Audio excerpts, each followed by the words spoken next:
What's good, everybody? Welcome to Two Up Top, an NLD special. I'm Gav Mack. That's Stephen Buck. That is Big Gunner. Gentlemen, welcome to the show. Welcome, mate. Hello. Thanks for having us, mate. How you doing? Living the dream, man. Living the dream. You Big look like G. you're living the dream. Hey, stop it. Yeah, I'm all right, man. I'm all right. Just surviving. Just trying to get through the lockdown. we all are. And the kids are doing our editing and stuff, so we use this podcast to get away from them for 10 minutes. This is what I'm doing right now. It's like, waiting for her to fall asleep, man. But she's just kicking her cot. Like she's not. Yeah, Mama's gone for bed. Mama's gone to for bath time, so we'll see what's good with that. Our Twitter handles are going on the bottom of the screen, and of course, not that we have to tell everybody, but we have to tell everybody, which is sad that we still have to do it, is let everyone know that there is no room for racism anywhere in society, not today, not any day, not ever. If you see it, deal with it, do something about it, report it. Please do, and ensure that you do that. The message was meant to come on the screen. I don't know if it came up on your side, but yeah, it does. Lovely. Fling it away. Good stuff. Right. Sunday, the 14th of March is North London Derby Day. And we need to talk about it because there's a few questions that we've got for our own clubs, for each other's clubs. So, you know, yes, I'm an Arsenal fan. Yes, I'm standing on my Arsenal shirt. But I don't want to be the one that's posing the questions about the Arsenal thing. So I want to come to you, Big G. Are you looking forward to the game tomorrow? Do you ever look forward to it? I don't know. Used to be guaranteed 3 points. Yeah, I think that's it, innit? Since Thierry and Vieira have left the building, it hasn't been as exciting. I think both teams really, like, the fights have gone. I mean, I'm looking for, if Dyer plays tomorrow, I'm looking forward to Dyer versus Tierney if it ever, because Dyer always wants to fight against us, and Tierney isn't going to back down. Like, he's just going to be on it. So, yeah, it's going to be interesting. I actually do think we're going to get we're going to have someone sent off tomorrow. Right. Yeah, I think we're going to get someone sent off tomorrow, but we'll see. What are your thoughts on it, Buck? I think I kind of agree. You know, the North London Derby was always something which was so passionate amongst the fans and the players, especially in the mid-90s. Just the rivalry, you could feel it in the stadiums. You could feel it when you were walking down the street, and you had a massive build-up to it. There has been a lot of that's been subdued and certainly calmed down a lot. I think since you've got less homegrown players in both clubs. There's less of an English presence now in both clubs. I mean, Spurs fielded the other day their first time a whole 11, and not one of them was an England player. And the Welsh guys don't count. What, they're Welsh? They don't count. They don't count. English. But you know what? I'm looking forward to it. It's love to say it's going to be a great game of football. I don't think it will. But I think it will probably end up the same as it has done for a few times now, as a draw. But yeah, possibly, maybe we might see a sending off. I don't know if we're going to see any Reds. I don't think we're going to see that much sort of fire in that respect. What I do expect, though, is Mourinho to almost treat this like how they're going to be playing in the League Cup final. Because I'm not saying Arsenal or Man City at all, because they far from are. But it's the mentality of the way that Arsenal play their game. This is the type of game that Spurs like at the moment for me. You know, Mourinho likes to sit back, wait for the opposition to do something, then hit them on the break. If Spurs score early, I am panicking for the spectacle of this game. So I think for the neutral, it's important that Arsenal get the first goal in the game tomorrow. Would you say that? I'm not sure that's all strictly true, to be honest. Certainly the beginning of the season, there was very much an emphasis from Mourinho of counter-attacking football, and it worked well for a while. In the last kind of 4 or 5 games, you've almost seen him abandon trying to counter-attack because he's realised that the defence is dreadful. I mean, Dyer's got the turning circle of an oil barge. He just cannot turn round and chase after a ball. He just can't do it. So they've actually been far more front foot, not quite Pochettino-esque, but they've been much more of a higher press. They've been engaging further forward. You've seen the likes of Son, Bergman, if he's been playing, Lamella, Moira. You're seeing them actually press from the front more. And the new role that Moira's got, I think, is probably his best role for us, because it means that he can now start to create that bit more, drive the ball forward, and it opens up pockets of spaces for the front players. So I don't think it's going to be a counter-attacking game. I'm expecting Spurs to go on the front foot, but I would expect we'll get caught out over the top, and I'd say it's going to be an Aubameyang goal will be the first one to break the deadlock. Okay, BG, how would you look at Arsenal this season from the outside looking in, and then as an Arsenal fan, how would you describe the season so far? It's not been great. To be honest, I think people looking in probably think we've been bad this season, but we've just shot ourselves in the foot for most of the games, which I don't think we've played bad in half of the games that we've lost. We've just shot ourselves in the foot. If you look at the 2 games against Wolves, Leicester at home, Burnley at home, Burnley away, it's Leeds away.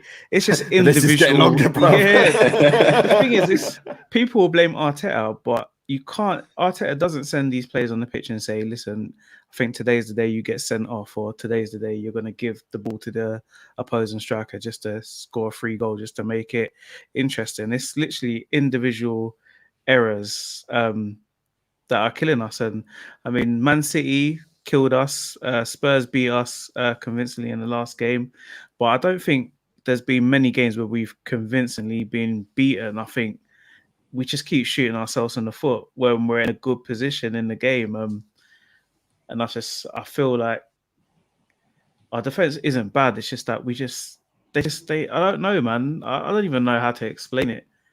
David Luiz can be world class one day, and then the next day he's forgot how to play football. He could do that in the same game. Yeah, he could happily do that in the same game. Yeah, he could do it in the same game, to be fair. Yeah, and pick Bramble the next one. It's so many of them that do it as well. Xhaka can look good, and then I was literally, when we played Burnley, I had my tweet written, "Oh, Xhaka's having a good game today." Then he goes and gives it straight to Wood, and they score, and then I've just deleted that's just how he is like your lunatic, isn't he? Xhaka is just your lunatic. You just never know what he's going to do. And the thing is, most of the games he's playing really well, but he just, obviously everyone's just going to remember the one bad thing he does, which usually tends to lead to a goal, which the stats have proven that I think since 2016 or 17, he's caused the most errors that lead to a goal in the Premiership. So, I just don't know, man. Like, it's just individual errors, but it's only, you can only play what you've got. And for the system that he wants to play, I don't think anyone, when Xhaka's playing well, he's the best player that we've got in that position. So he can only play what he's got, and at the moment that's what he's doing, but what he's got isn't good enough. So that's why we're in a position we're in, to be fair. So let's talk about managers then, and the situation with the manager, because BG, you just said a second ago that it's not the manager that is doing it, it's individual errors. Do you think Arteta has the right mentality for Arsenal Football Club right now? And do you think he's the right man to take Arsenal forward?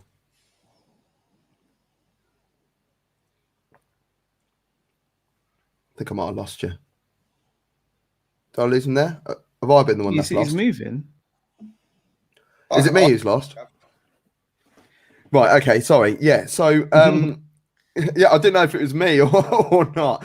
So, do you think, so on the manager's front, Arteta, has he got the right mentality for Arsenal Football Club right now? And do you think he's the right man to take Arsenal forwards?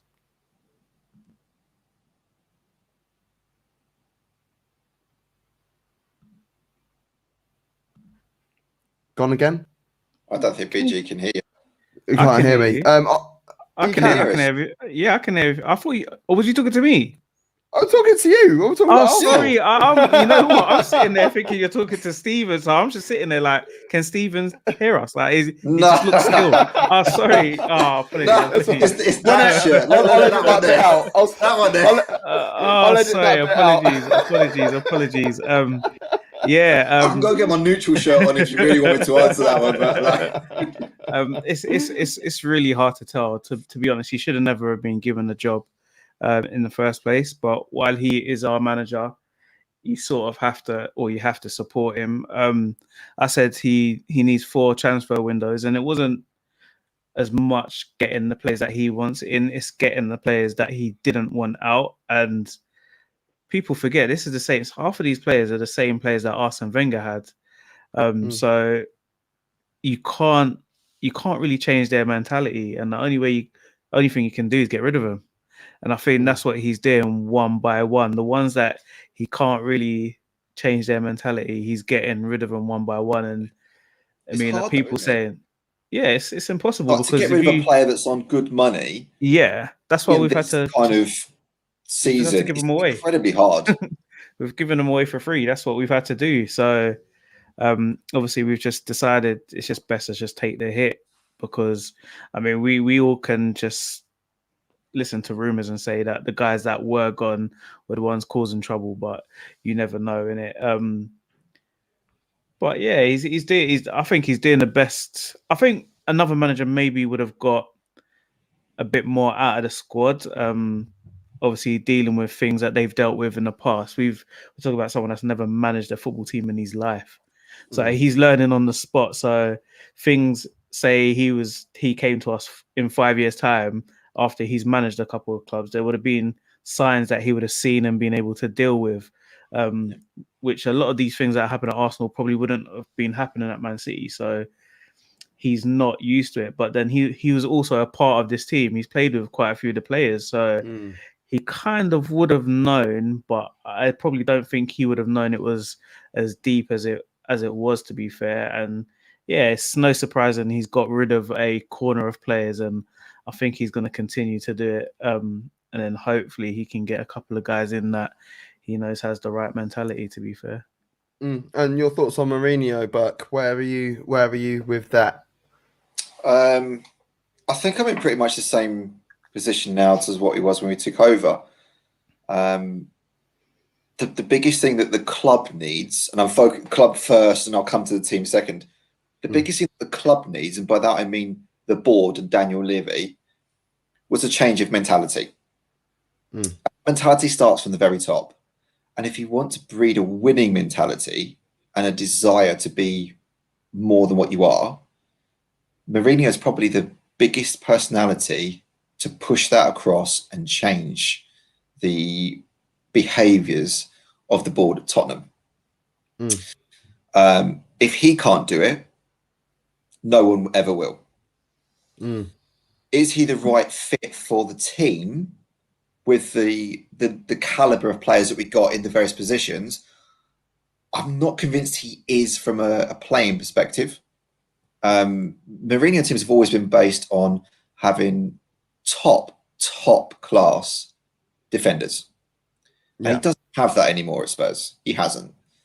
Toby Alderweireld is probably the best one that we got, and even he's not at his peak anymore. No, he's getting older now. Was he 20? Is he 32? He's 31, 32. You know, his touch is still there, but he's lost that turn of pace that he had. And actually, he was never the vocal leader. That was Vertonghen. And without Vertonghen, they just don't look like they've got the same team to steady the ship. Sanchez doesn't look as good next to Alderweireld as he did against Vertonghen. So the Mourinho setup of we'll score a goal and then we'll defend for dear life and no one's going to break us down doesn't work with the current players that he has available. Is he the right mentality for that team in terms of getting them over the line in the final? League Cup is going to be the push. If he can deliver that and deliver a top 4, I think he'll say that's a successful season. The main change that I've seen from a mentality perspective is that Pochettino would never have taken the Europa League seriously, nor would any of his predecessors. But Mourinho is fielding near enough a full strength side. As far as he's concerned, if I win Europa League, I've won a trophy. That's more important to me than whether or not I finish in the top 4. And I like that approach. So it should be, though, because at the end of the day, a trophy is a trophy. And, we talk about it like all the time, don't we? It's like finishing top 4 isn't a trophy. You don't win anything for it, but you do get a shed ton of money. Because I did some research. I can't remember whose show it was. I can't remember if it was one of mine or if I was featured on someone else's. But we were talking. Was it on your show, BG, actually, about how much money you earn if you finish in a certain position? No, but we've had the conversation, but it wasn't on one of my shows. So the Premier League, if you finish 16th or higher, you actually earn more money than you would if you won the Europa League. So finishing 17th, even though you survive in the Premier League, you would then get, I think it's something like £7 million. And if you finish 16th, you get something like £9 million. But winning the Europa League, you get €8.5 million.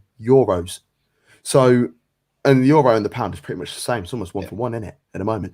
So that doesn't include the fact that there's a money pot at the end of the tunnel when you get Champions League qualification by winning the Europa League, or that you also have a secondary trophy to fight for that season. You win the Europa League, you're in the Super Cup.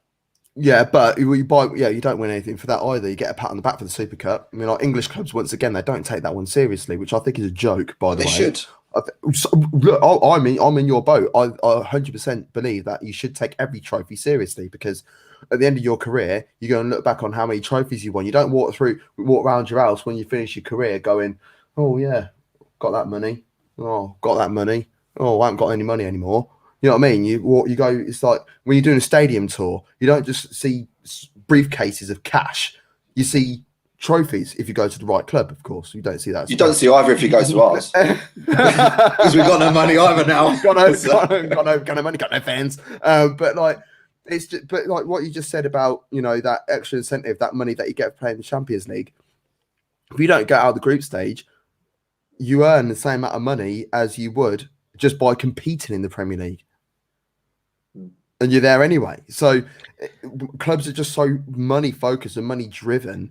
And that's what's happening now. From an Arsenal point of view, that happened for way too long. And Arsenal almost guaranteed the top 4 finish for a number of years. And that hasn't happened for 4 seasons now. So our owners are now thinking, what's going on here? But they're not prepared to spend, because they spend money, but I don't feel like they spend it in the right areas. Tottenham, on the other hand, they've got you have got money. You choose not to spend it, and you choose not to spend it in the right areas. How many players could Spurs have bought over the last 10 years, 15 years, just by paying that extra? Look at the stuff for Jack Grealish. Could have had Jack Grealish. I think Villa at the time wanted £40 million. And that's a drop in the ocean now for what Jack Grealish is worth. I think the first time they went in for him, they only wanted 20 million or something. Yeah, they wanted £25 million, and we wanted to pay 15. But we've always done that, and that for me is where I go. Fernandes was going to you lot as well, weren't he? Weren't Fernandes going to you lot before he went to Man United? Yeah, didn't want to pay the money. And the list goes on and on and on. You had the same things with Willian, Hazard. They both went to Chelsea and had successful careers. Gary Cahill, when he was at Bolton before he signed for Chelsea, we went for him. And we quibbled over £2 million. He goes to Chelsea. We end up with a Ryan Nelson at 36 years of age who was coming on a pitch. I remember that. Man, this is always a comeback when things go wrong. It's like you put Ryan Nelson and Louis Saha, was it? Louis Saha. Yeah. Oh, when you needed reinforcements, that's what you go and get. And that's why, like people will bang on about like Spursy and say things, a little bit, off goof like that. But they're right to. They're right to. But at the same time, as a Spurs fan, how frustrating do you find it? Because it's not just Arsenal fans that are saying it. It's fans from everywhere, even your own. For me, it's incredibly frustrating. I mean, we've come a long way. Let's be brutal about it. In the 90s, we were a dreadful side. And I know we had a lot of financial problems, but we were dreadful. In the mid-2000s, we've started to get better. And certainly in the last 10 years, I would say that we are one of the top sides in the league. Are we at the level that we should be? No. And I don't blame the players. I don't blame the manager. It is entirely the fault of the board. It is mentality. And I come back to the transfer system of this year. I think overall the club had a pretty successful transfer window. What they didn't do was shift out the players that they don't want.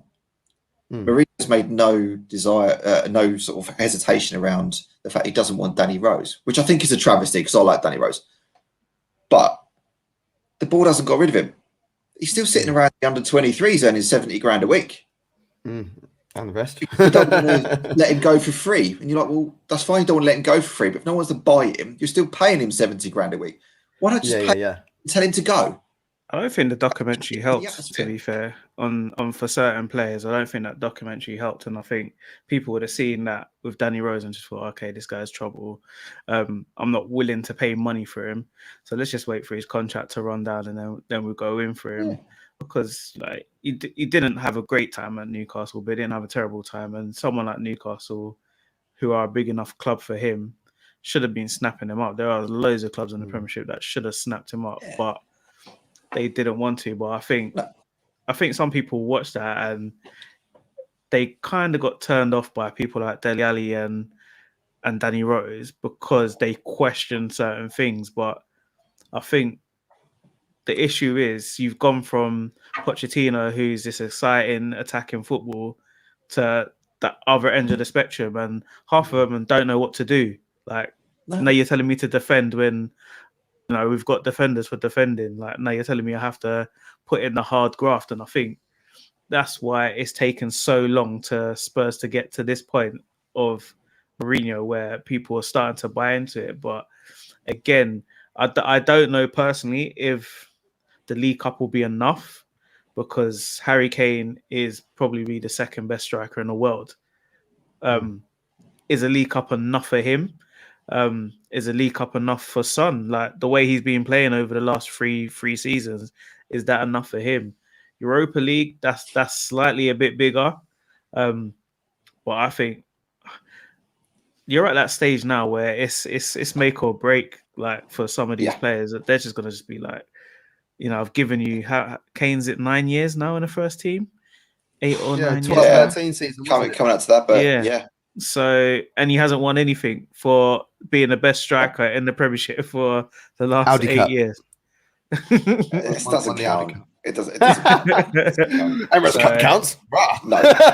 So, I don't think Harry Kane is solely driven by trophies. I think he's driven by records as well.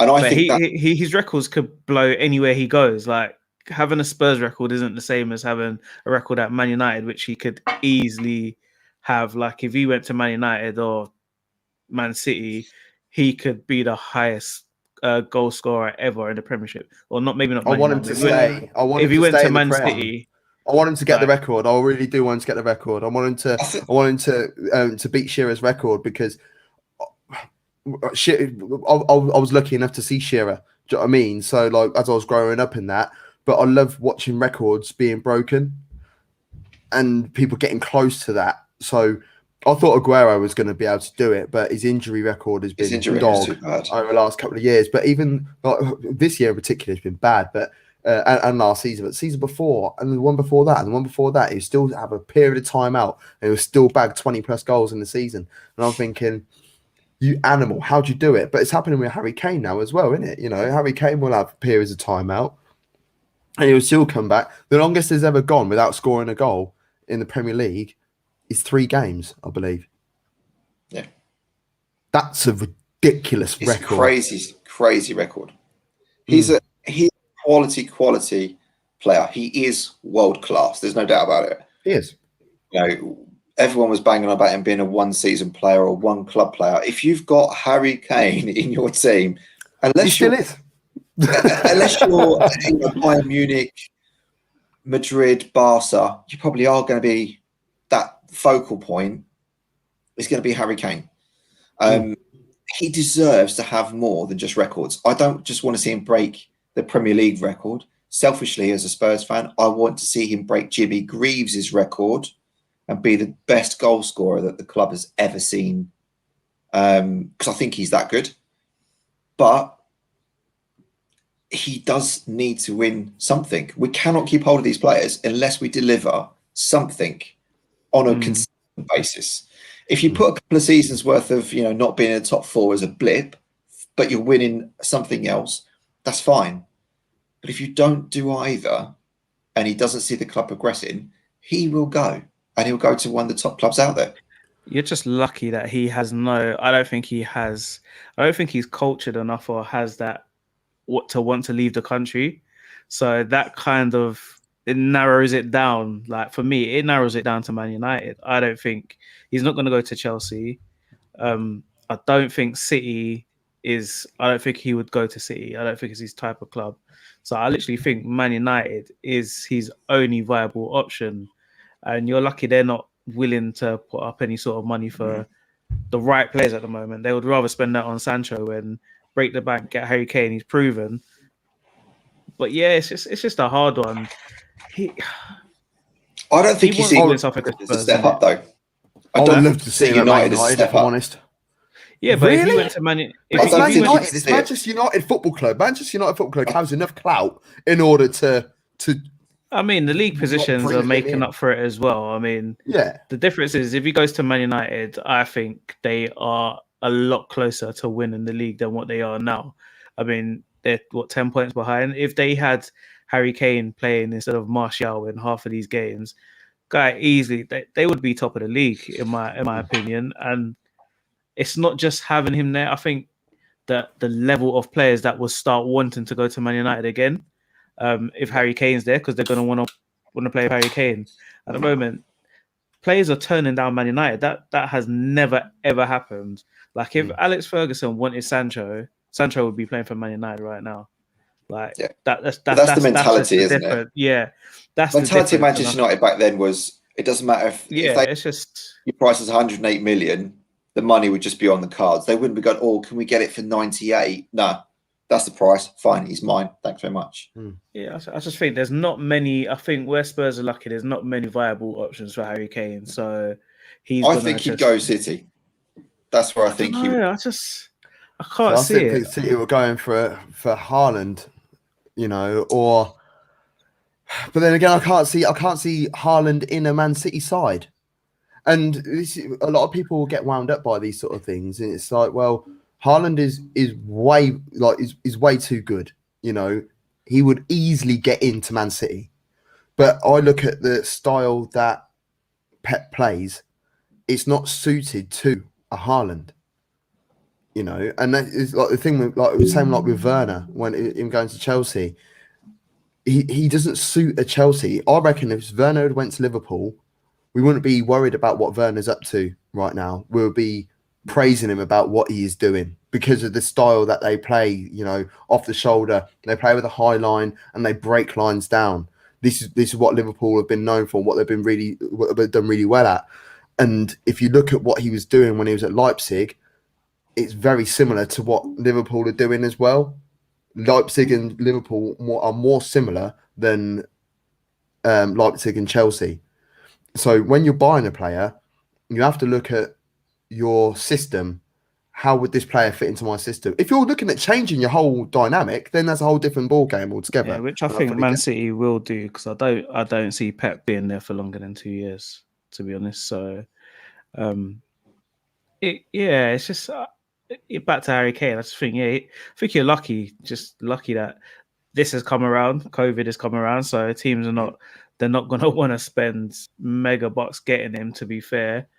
Even though they know what they're going to get with him, it's just hard. You need trophies. You need trophies, and at the moment, it's the hardest time it seems to be winning trophies. You sort of got into the Champions League final, and then I think people probably thought you'd kick on and put in a title challenge or had a good chance of winning it. To be fair, but yeah, it's just too many teams in it now, and I think.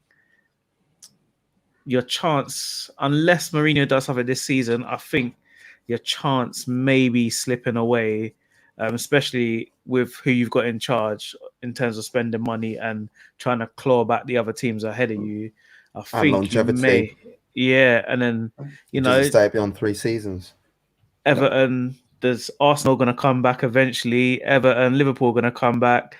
Chelsea are going to. Leicester will just keep going. They'll keep going. I don't think they're ever gonna they're never gonna win the league again, but they're gonna always be there just because they know how to recycle in terms of selling players and then bringing in 4 players for one player that they've sold. So right now is the hardest time to break into the top 4. Yeah. If you don't do it this season and Mourinho brings nothing, then next year is gonna be a tough year, I think, for Spurs. We're just used to it now. We're just rubbish, so we're cool. I think there's more to it as well. I mean, COVID and the cost of the stadium. I mean, you guys you had a number of years where you were selling off your best players to essentially pay off the stadium and still keeping the Champions League money rolling in. And eventually that cleared off the debt. We haven't got fans in the stadium. I don't think we'll get Champions League this year via the league. If we don't win a trophy to boot, I think Mourinho will be told you have to sell in order to buy.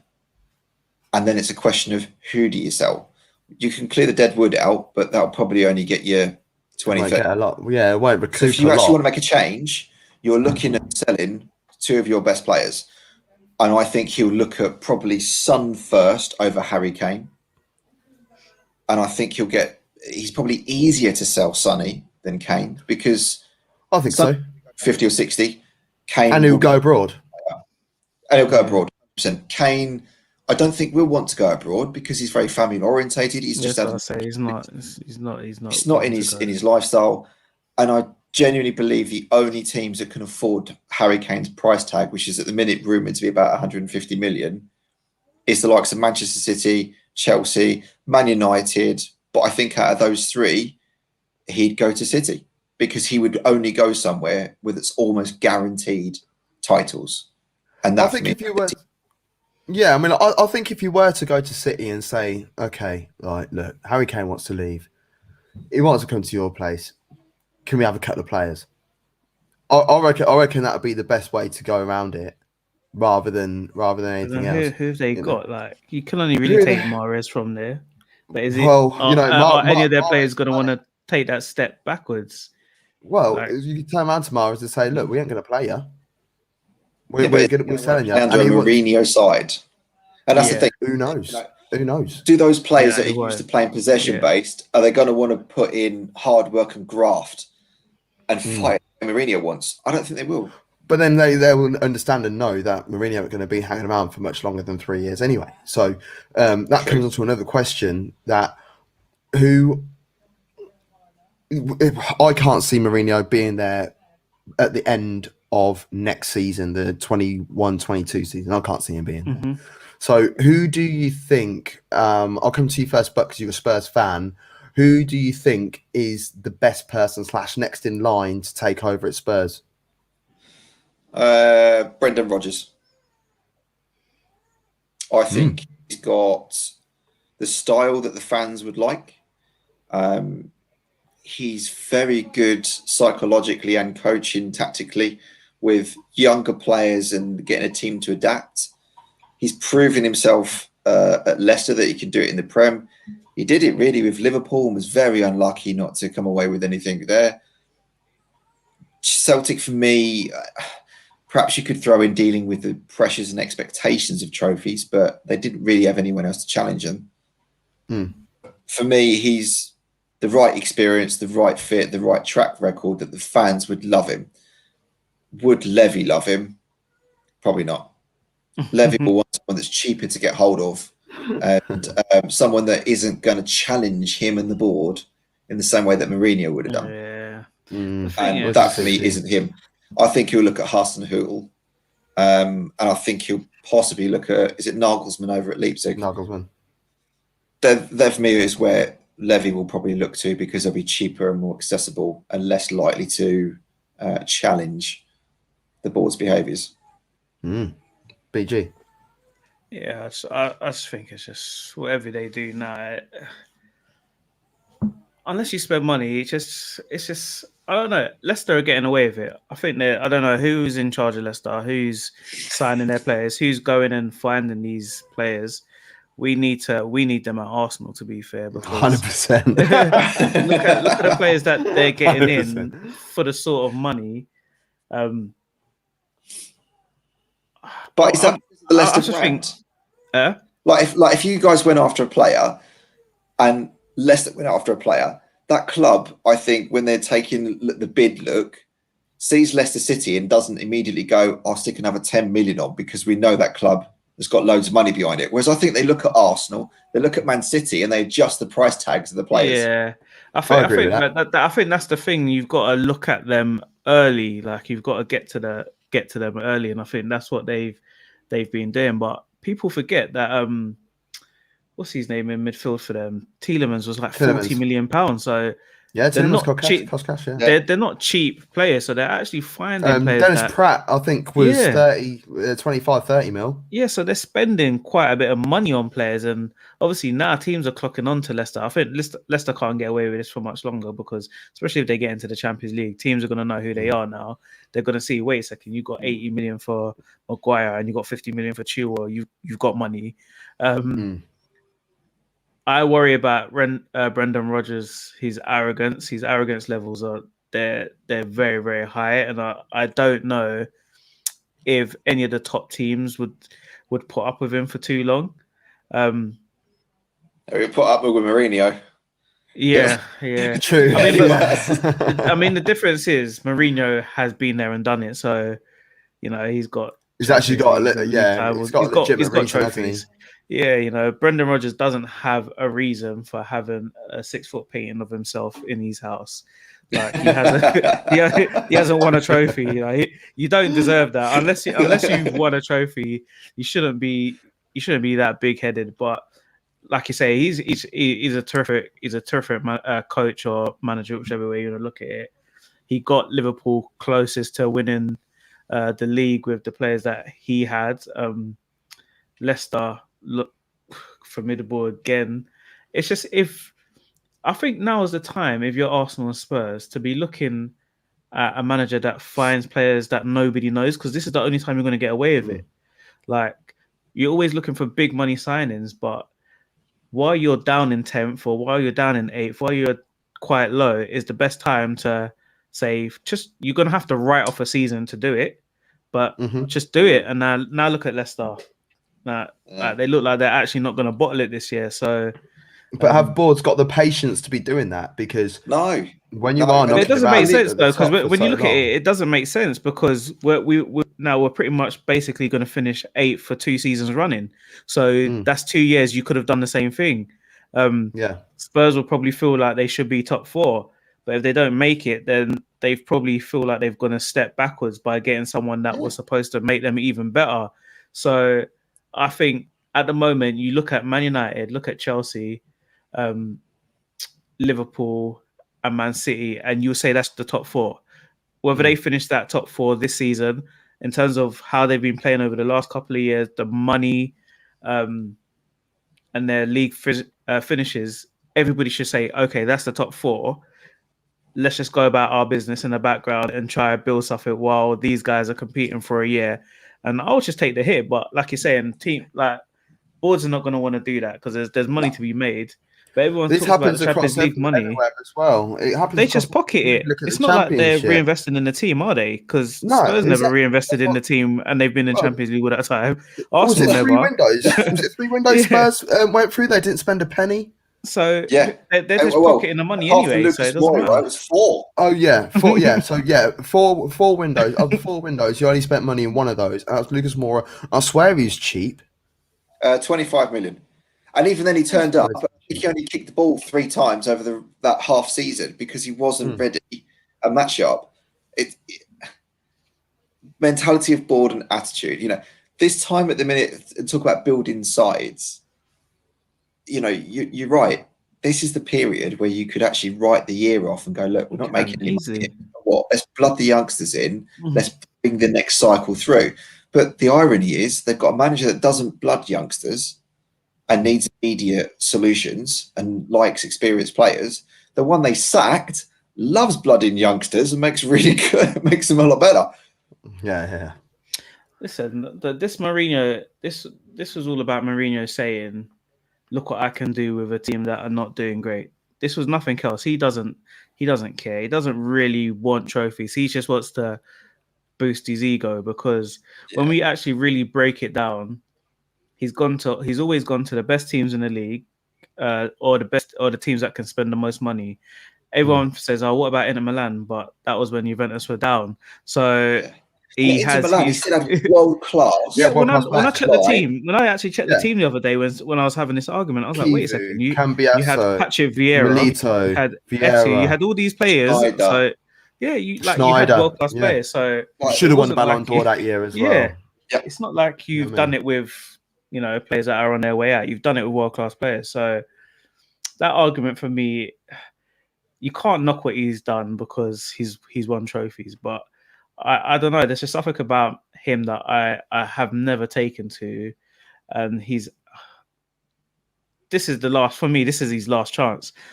I think it would be stupid for anybody in the Premiership to hire him again. So I think this is his last big chance in the Premiership, to be fair. So he has to go out of a bang. Whether that's going to happen, he's going to end up blaming the players and blaming the people above at the end of this. It's not going to be his fault. He's going to get a lot of leeway with Levy, though. Levy has tried for over 10 years to sign Daniel Levy. He tried before he went to Chelsea. He tried before he went to Manchester United. So Levy has wanted Mourinho for a really long time.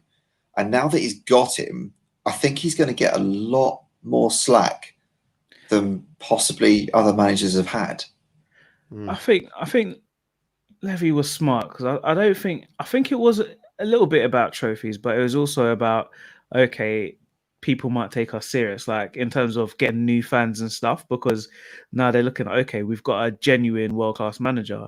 So when I've heard like Spurs fans saying sack him, I'm like, this is the first time you've ever had a genuine like world-class manager that's actually won loads of trophies. You guys have never won trophies in a lot of people's lifetimes that support Spurs. So 2008. I get the football. I get the football. You don't like the football, but at the same time, is it a trophy? It's still a trophy. He will get you. He will get you a trophy. Like, he's going to get you a trophy. I don't know what it's going to be. I'll be very shocked if he doesn't get you a trophy. So sometimes I just say to people, what do you want? In 15 years, when you're talking to your child, are you going to say, oh, we play beautiful football and we finished fourth?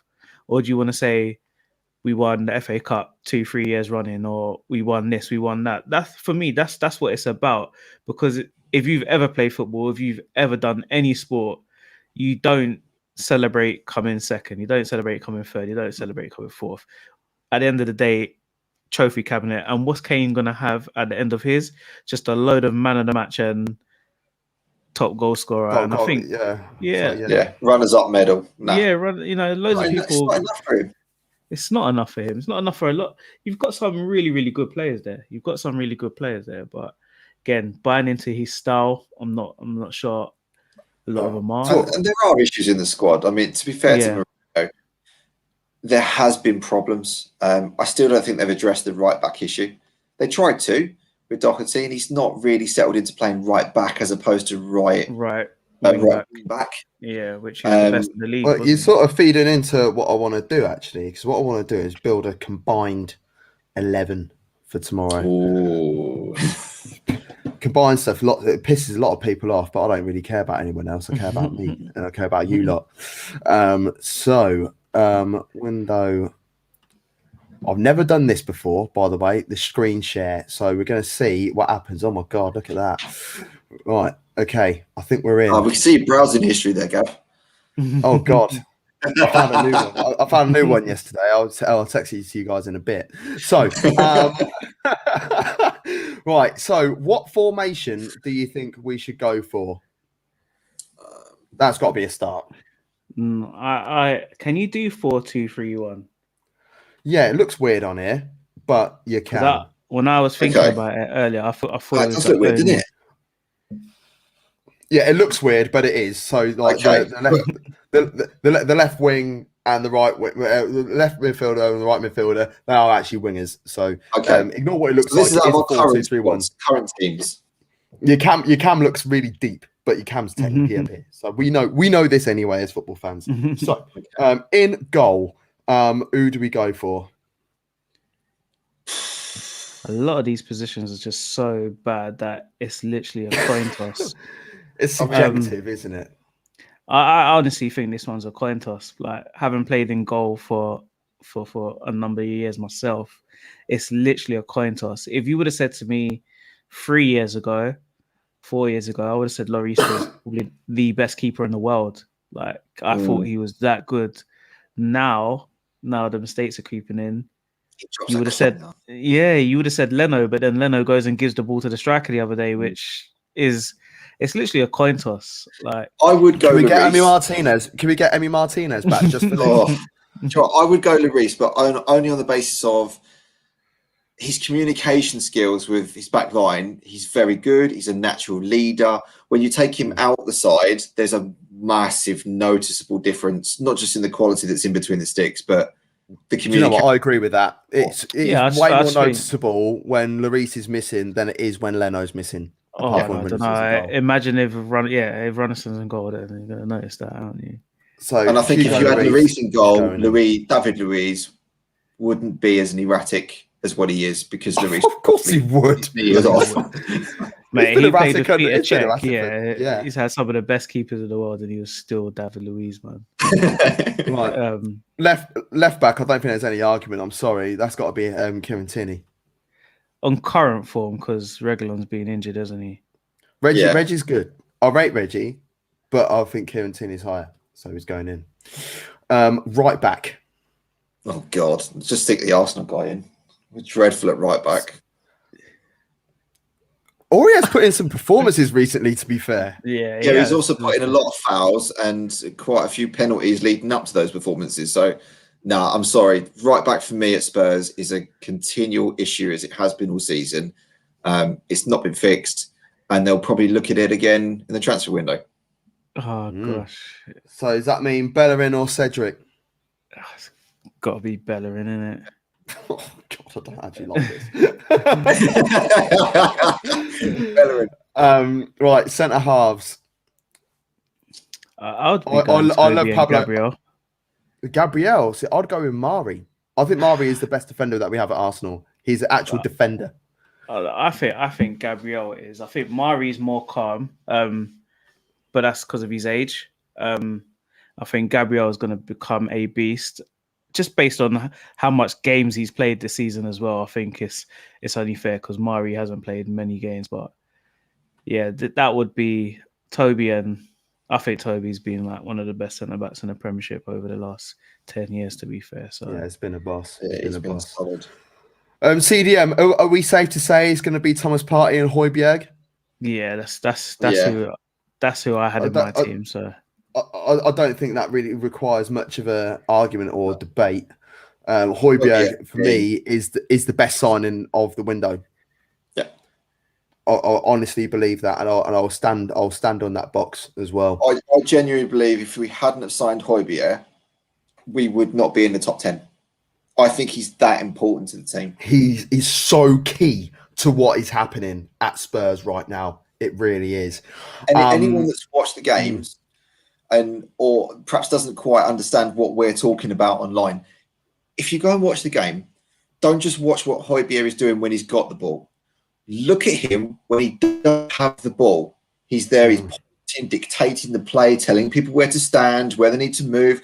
When they lose possession or they're too slow with the pass, he's there having a go at them. Know that this needs to move forward, turn that ball around quicker. You need to stand here. His leadership and communication skills, for me, are the best that side has got. They're probably the best that we've had in the last 5 years. And I think it's almost a crying shame. I almost want to take Moussa Dembele and put him next to Højbjerg, because I think at that point we win the league. You never properly replaced him, and that is a big issue. I mean, you can't know, because there's no one in the world like him, to be fair. So you wouldn't have been able to replace him. And there are players out there, you know. That's what scouting networks for. I haven't seen anyone in any of the leagues that I've seen as close to getting close to Dembele. I thought he was. I think he just played for the wrong team. Playing for Man United, playing for anyone else, the guy is winning trophy after trophy. He still had a job to do. To be fair, when he left, I thought he left too early. To be fair, His but body was failing though. each to their own. To be fair, it's funny. I'm gonna bring up. I'm gonna go back at when we come off and go back to tweets to the start of the season where I had loads of Spurs fans cussing Højbjerg after the first 4 or 5 matches, and I said no because. And to be fair, in the first 2 or 3 games, he looked out of his depth. He looked like he didn't know what he was doing. But I said to him, "Watch, he's going to be your best player this season." And now look, I've got the tweets. I'm going to go back and to the start of the season. I said he's going to be your best player this season. And now look, I'll have a screenshot. They're so key. They're so key. I'm going to go back and go get them. Right, this front four, I feel this is where it got tricky. This is where it got tricky for me. I think let's start with the striker because I think that's an easy one for me.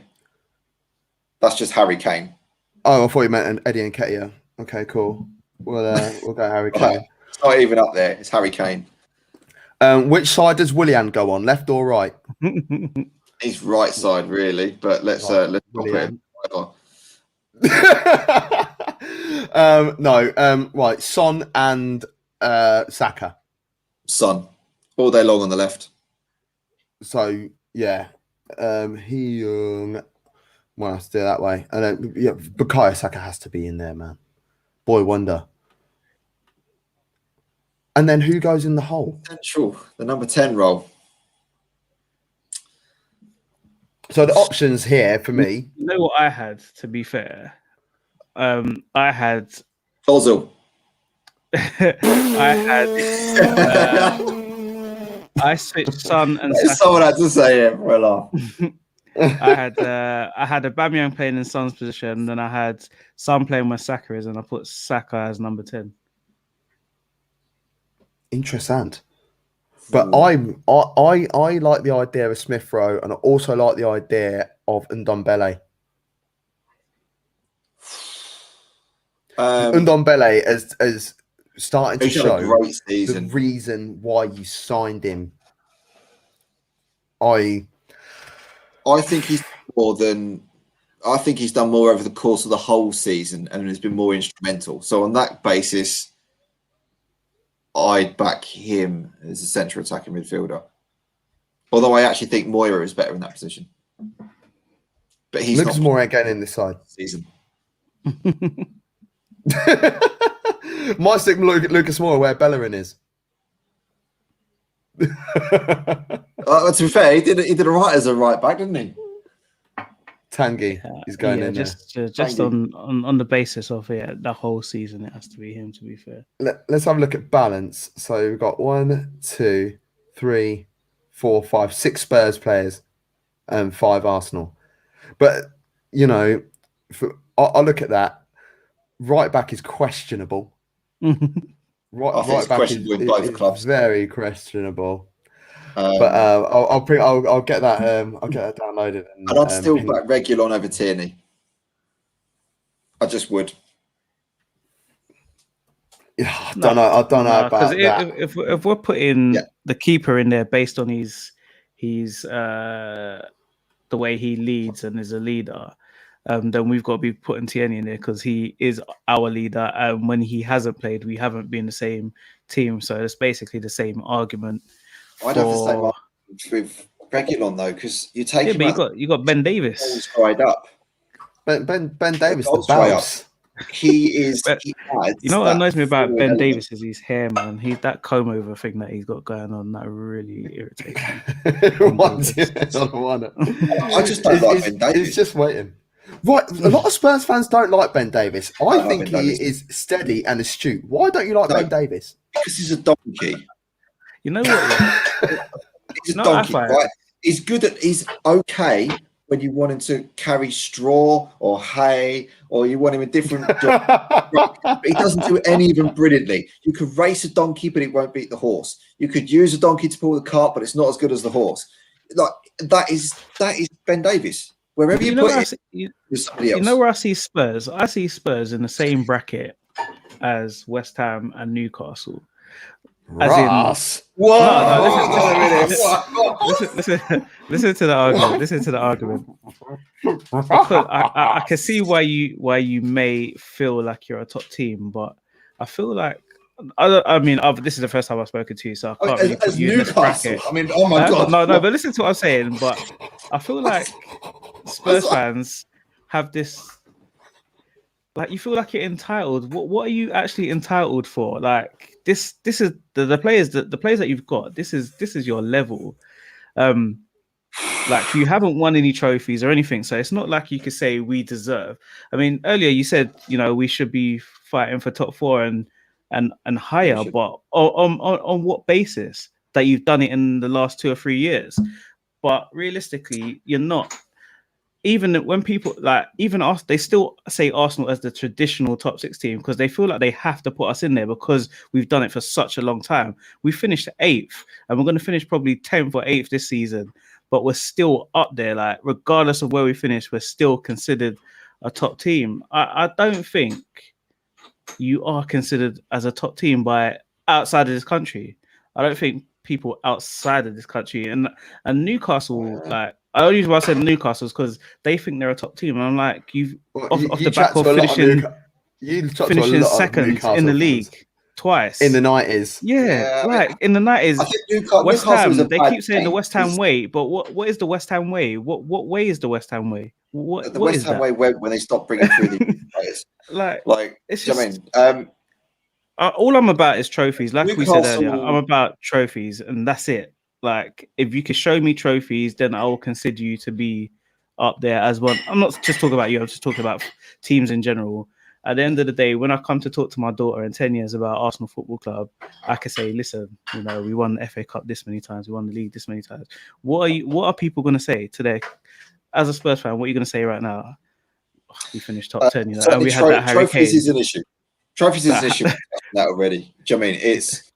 We need to start delivering trophies to cement that. And I get the whole thing with Europe, and I think our Champions League exploits have not been consistent at the same level as what the other clubs have. Sorry, go on. But for me, Spurs should be. We have no right to, because no club I think has a right to, but we should be, with the squad that is there at the minute, doing a bit better than what they're doing at the minute. Do I think they're a title winning squad? No. Do I think they're a cup winning squad? No, I don't think they're that either. So basis on their squad, do you think they're better than 6th or 5th? Because you're not top 4. If we're being realistic, 5th place at the minute based on their squad. Yeah, cool. I think if they really need to address the right back situation. They need to address a goalkeeper long term for Hugo Lloris. And they still need a centre half. And when we say squad, do we mean Harry Kane? No, squad in general. I love that we're getting close to the end of the stream and Big Jesus coming out with. I warmed up, man. I warmed up, man. If you take Harry Kane out of that team, there are still good players in that team. Yeah. Harry Kane out of that team. No, I don't think that's a top 6 side. Well, the thing is, we've had this conversation because obviously, Buck's part of the top family anyway, and even before he was on board. In fact, it was the day before your first show with us, Buck, and we were speaking about the Champions League, and we said it to each other: do not play Harry Kane. If Harry Kane play Harry Kane, you won't win, because everything was focused around Harry Kane. And I think that killed Mora as well. Yeah, and it's the first time ever, because every year Harry Kane gets injured at the same time. We know it's going to happen, and every time Spurs go from here straight down here. This time it didn't. It went the other way around. Spurs went from strength to strength to strength to strength. Got to a Champions League final with him, and then without him, and then play him, and your whole system was all based on playing Harry Kane. Do you know what I mean? It just didn't work. It just didn't work for me, man. Never have happened. Never have ever have happened. I mean, Lucas Moura, you're absolutely bang on. He got us to that final. Yeah, without him, yeah. you know, for him not to even start when he got a hat trick in the semi. He got you there. Like, why? It Why? didn't make sense. Oh, it's Harry Kane is the best player. No, he You wasn't. lost me money that Wasn't day. ready. Shouldn't have been starting that game. End of. I'm happy he did start that game because that would have been unbearable if he would have won the Champions League that year. Yeah, I'm happy with Barcelona beat you in the final as well. But it's just one of those things, isn't it? That I think we all said it when we saw the team that he shouldn't have been playing, but you just always thought he's Harry Kane, man. A half fit Harry Kane, he's still going to bury his chances. If he gets in the box, he's going to bury his chances. But the early penalty killed the game. 20 minutes. I think that's what most people would have done. Man. But it was a bit like Perez when we subbed him in the final. I think that was it. He just thought, okay, this is it. You don't really want me anymore. And then he left. And I think if anybody would have come in for more of that year, I think he would have left, to be fair. You'd have been gutted, wouldn't you? If that was you. Oh, mate. You wouldn't see me playing for that team again. I wouldn't fancy it. I wouldn't fancy it at all. But a hat trick, it's not like he just got a goal. Yeah, just got a hat trick. Yeah, and one of them, like the winning goal as well. Do you know what I mean? Like, nice little curl into the box and that. It's just like, come on, man. But let's have a look at some predictions for tomorrow. Personally, I think it is going to be a 1-1 draw. And I honestly think that Arsenal will score first. And I think that it will be a dumbass mistake from playing out the back, which will create an opportunity for Spurs. And other than that, I can't see anything that's happening. But yeah, for me, I'm going with a 1-1 draw. What about you, Buck? My head says it's going to be a 1-1 draw as well. My heart wants it to be a 2-1 win. I think it will be Arsenal to score first. I think it'll be Aubameyang. And then I think there will be a mistake at the back. Probably Xhaka will get sent off. And Harry Kane will score. Yeah, I said 2-2, so I'm just going to stick with that because that's just that's the result I want, to be fair. Like, stick with the Desmond. It is. Right, let's have a look through some of these comments. So Erhan is watching via YouTube. I hate this game. He's a Spurs fan. You know, it must be, this over time, like for me, if I was a Spurs fan, I would love this game because you don't lose it anymore. So apart from when someone said something earlier on, and I'll come to that in a few moments because I was there for the game, about the next comment that I'll bring up in a second. Lawrence, he's going to be doing the rugby show with me on the MAD Sports Network, which you can start subbing to right now. He said, Gav, weren't you saying that if Spurs win this match, you'd wear a Spurs shirt all week? Sorry, when? No, I never said that. If you do, I've got a kid's shirt that's in your size. Well, kid's shirt is my size, so I'm cool with that. I'm cool with that. Spurs _Y is watching via Twitter. He knows you, BG, so he said, big up my guy. There he is. Hello. Early on in the show, Buck, he said something. I think you both said something about Moura and Bale. We weren't expecting it to happen, and like Bale's form is like literally, it's now starting to hit what Bale looks like. And to have them both in the same team, you never know. He won't play all three. He's not brave enough to do it. I don't know. He'll play. I think he will. Yeah, he'll play. It's going to bum us, and I'm really worried about it. But I'm also really looking forward to another masterclass from Willian. So Lawrence sort of said, "Do all you London fans miss the rivalries of old? Would you like a draw against Millwall in the Cup one year? Get an old London ding dong? Millwall are nothing to us. Mm-hmm. They have no bearing on the conversation at the top table. So." That is irrelevant, if I'm honest. But where's the question? Someone said, I thought I might have misread it in my mind. Oh yeah, no, I have misread it in my mind. where's it gone? Oh, balls! I don't remember. But basically, saying like the rivalries being like dead and whatever. No! It's off the back of that. It is off the back of the one that Lawrence said. I disagree, and also disagree with someone. I think that you said one of you two said earlier about it's not really feeling it with the players and stuff. Oh no, it was Sentiment. He said it. Where's his bloody comment? The last time I felt it is when I went to the game when Torreira scored. Yeah, the 4-2 game. Yeah, the 4-2 Yeah, game. I was there as well. And that's because Dyer was being a bit of an arse that game, and he was going to fight on the sidelines with people. So, but I think the matches where there's been no fans, I don't know if you can get that energy without the fans, like because half of it is just the fans that obviously some will take it serious, but there is a bit of banter when someone scores and they're like, come on, you want to come over and have a fight sort of thing, when everybody knows that no one's really wants to fight.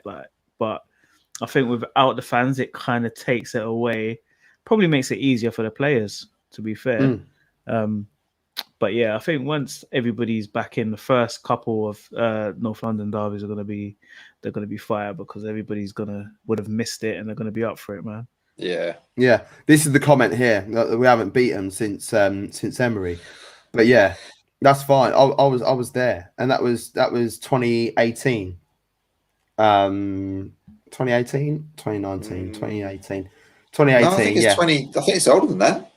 No, 2018. I'll come back from LA. Nah, I'll come back from LA. Unless it was 2018 when the 4-2 game. The 4-2 game was end of November or the beginning of December of 2018. So I just got back from LA. I remember going back, so I met someone in a boozer when I was in LA who was actually going to the game, and I ended up bumping into him at the game and having a few beers with him after. December 2018. Yeah, 1st of December or the 2nd of December. Yeah. Straight up. And then what else we got there? Oh yeah, Holly had gone by. She was meant to be joining us, but she couldn't make it. So she said, "Come on, you Spurs." So I couldn't make it yesterday. Make sure you sub to her channel if you're a Spurs fan. But to be fair, if you're not a Spurs fan, it's no major. Danny Hamlet is part of 4M1T, another good channel. Make sure you sub to those guys as well. He said, "Where does he go, boys? This is about Harry Kane." I can see United or City sniffing around. Both will need strikers next season. I could see him going to United. I actually would love it if he went to United, if I'm honest. From a football fan's perspective, I would really like it if he went there. Do you think he'd say 1-2 more seasons to allow the kids to grow up? He gets the the Greavesy record. Possibly he gets one trophy, maybe 2 trophies under Mourinho. Mourinho leaves and then becomes Lewandowski's replacement over at Bayern. Nah. I just don't think he's ever going to leave the country. I think he's going to give Spurs, if you don't win nothing this season, it's going to be tough, but COVID and everything, he's going to stay. Next season, if you don't win anything, he's gone. And he won't. Like, I don't know if you're going to be able to get 150 million for him at the end of next season. Maybe not. But he will definitely. He definitely will. I think he'll be City though. If Harry Kane stays for 2 more seasons, he will stay there for the rest of his career until that I'm 34. I'm going to go disappear to whatever country and apply my trade. Take the kids there, all that sort of stuff. Do you know what I mean? Like, it's Haaland. Haaland he's the player that determines where Harry Kane goes, because obviously, if he goes to City, Man United have to do something. They have to get somebody that is as big as Haaland, and at the moment, it's Mbappe or Harry Kane or Lewandowski, and Lewandowski's 33, 34. And he's not. But United love an out of contract 30. Very true. That is very true. And also, like, Harry Kane's contract runs out in 3 years. So, June 2024. So, if he doesn't go now, the money that you're going to want for him or ask for him is going to start dwindling further and further south. Could he leave on a free in 3 years' time? Yeah, he could. Could he turn up Nah, it won't at could he turn up at N5? Yeah, he could. That'd be banter. No, it won't happen. No, it won't happen. Listen, if he doesn't go this summer, I can guarantee you Daniel Levy will be having contract talks and he'll have a stonking great big contract put in front of him, potentially with a negotiated buyout clause. It would have to be like 300k though. I think for the players like that, if you're not going to offer them trophies, they just say, well, we want everything you've got. And for me, the type of player he is, when you look at how much some other players are getting in the league, 300k for Harry Kane, I'd pay it. It's a no-brainer, man. Simple as that. Pay it. You basically have to get rid of 2 players. If you have to get rid of 2 players just to do it, you have to do it, innit? That's one place in the league. One place. I can guarantee you get rid of Harry Kane, you're dropping 3 to 4 places in the league. Yeah. So you're paying the money. Done. Pay it, yeah. Sell Son if you want to sell a player, but you bank on Harry. Yeah, I mean, I think Son would be the player because it just makes sense. As great as he has been, he's not Harry Kane. Like, he's not guaranteed to be scoring every week like Harry Kane. Harry Kane is pretty much guaranteed a goal a game sort of footballer if the chances are there, innit? So it makes sense. And you still got Dele Alli. That's a bit of money you can get for him. I don't know who's going to want him, but he needs to get back on side. He's looking better, to be fair, but yeah, PSG. I think they'll be looking at. If I was predicting who they're going to look at selling, I used to say Lamela, but I think Mourinho quite likes Lamela. So I think I'm expecting to see Sissoko, possibly Harry Winks. One of those 2 will go. He's made no secret of the fact that he loves what Oliver Skip is doing though over at Norwich, and sees future captain. There's big words that are being spoken of Skippy. So he'll want to make room for him in the squad, and that means Winks or Sissoko will be more than likely the ones that will make room. I would be surprised if Aurier and Doherty leave, and we go and get another right back and bring Tanganga through a bit more. And I think they'll get rid of one of the centre halves, probably Sanchez, because this is just you wishful thinking now, isn't it?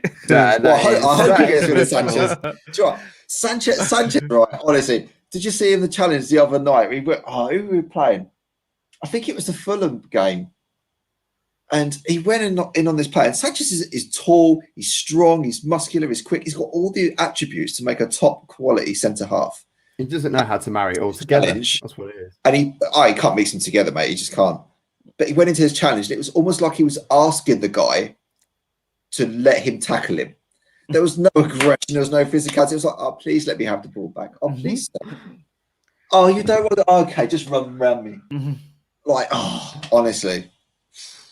Sanchez. Right, this is a North London derby show, but Dan Foster, he wants to...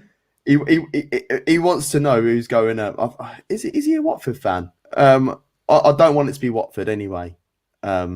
So I love watching Watford fans implode. I really do. It's more entertaining watching Watford fans implode than watching AFTV when Arsenal lose. I promise you that.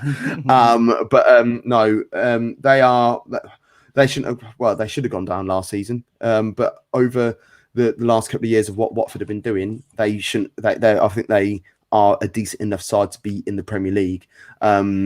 Norwich are going up. I want to see Brentford, and I would like to see someone random get into the playoffs and go up with them. Answer on that before we go? Yeah, I think it's that. I think we all want to see Brentford because they've been up there for the last 3-4 years.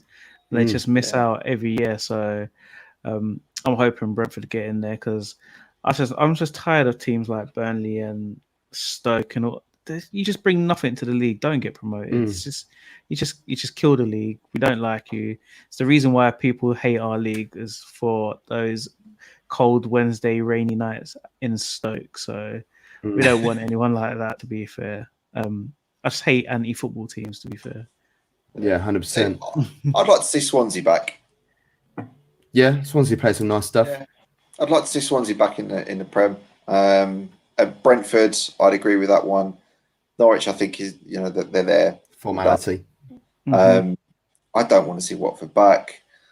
I really don't. I think it's just honestly, that club thinks it's a lot bigger than what it is. You can have Elton John all you want, Sunshine. It doesn't make you a big club. me and Buck have got a beef with Watford anyway, haven't we? Yeah. No biscuits, man. Where's the biscuits? It's not good. Not good. Yeah. Any other year, it would say Brentford, but obviously, yeah, when your team's involved in it, you need to be a part of that. Right. BG, when are you next on? I do not know. When am I next on? Well, we're on tomorrow at 7:00 and to do the Premier League review show. I believe me and you, BG, are going to be on Tuesday. At Tuesday. 7:00 to do a tactical breakdown of Arsenal versus Olympiacos. Well, Olympiacos versus Arsenal, I should say. The other way around. Victory. Back on Wednesday via the Two at Top channel, joined with TFB Dugout, Devo in particular, and Flo as well. Flo's got a Twitter page now. Can you believe it? For the Bundesliga show on Wednesday. And then there's also some bits and bobs that are going to be going on with myself for MAD Sports Network. So, BG, you'll be able to follow him. What have I missed out? What happens if you type your name in Google? Oh, whoa. Always premature there. I've usually heard it 3 times. Yeah, I normally say it at the beginning of the show, to be fair. Yeah, I didn't that's what I'm saying. You missed it. So I was just thought, let me do it now and then do it again at the end. I'll rate that. So you can follow us and subscribe to us on all social media platforms. At Two at Top Football on YouTube, Facebook, Twitter, Instagram, and Twitch. And did you know, if you put Two at Top into Google, our name comes up first. That's all I came for, to be fair. It didn't come very far. That's why I didn't say it at the beginning of the show, because if I did say that, he would have pissed off after 30 seconds. No, it's always a pleasure, never a chore doing a show with you boys. You can, of course, you can see our Twitter handles going on the bottom. Well, not our Twitter handles. You can only see myself and BG, because Buck doesn't do Twitter. He's too big for that. He's too old for that. He may look young. He may look young on camera, but he's a lot older than you think. So he's older than you, BG, I swear. It's older than me and you put together, bro.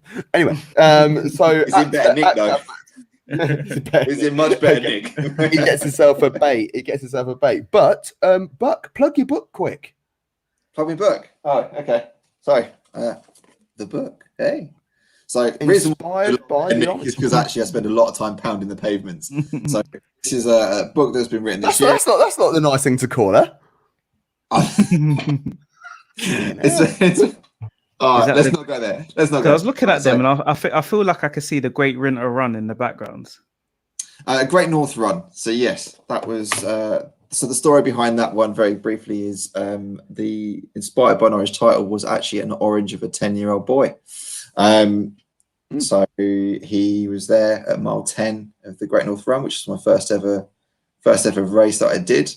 I had not trained properly and had confused miles with kilometers. So I trained to run 10K, and 10K is 13 miles.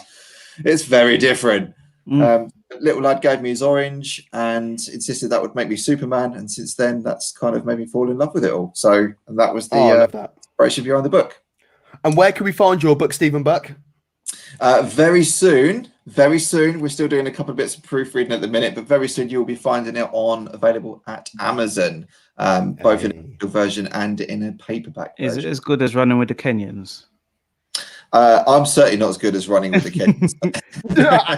That's my favorite book, right? So I'm hoping this run. I've got like every running book, so I'm hoping this one's going to be up there with my favorites. Well, there's a bit of humor in there. There's a bit of soul, and there's certainly a lot of description around what goes on inside people's heads, and descriptions that races. And hopefully, anyone does read it. I hope they put the book down and go, I fancy do that one. I'm going to enter it next year. And that's what I want. it's just not that one. Anything over 10K is a bit of a myth, to be fair. But yeah, And anything over 100 meters is a myth. No, No, 400 meters. 400 Any person could run a half marathon. 400 meters is fine if you've got 3 other pals with you. It's called a relay. But anyone can run a half marathon. You can all do it. It doesn't take as much effort or time as what you think. You can all do it.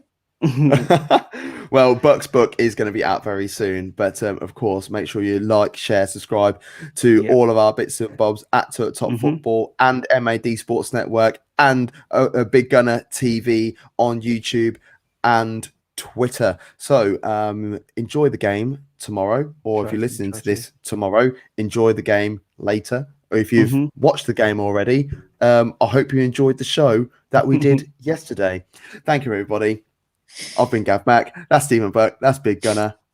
Ta-ra.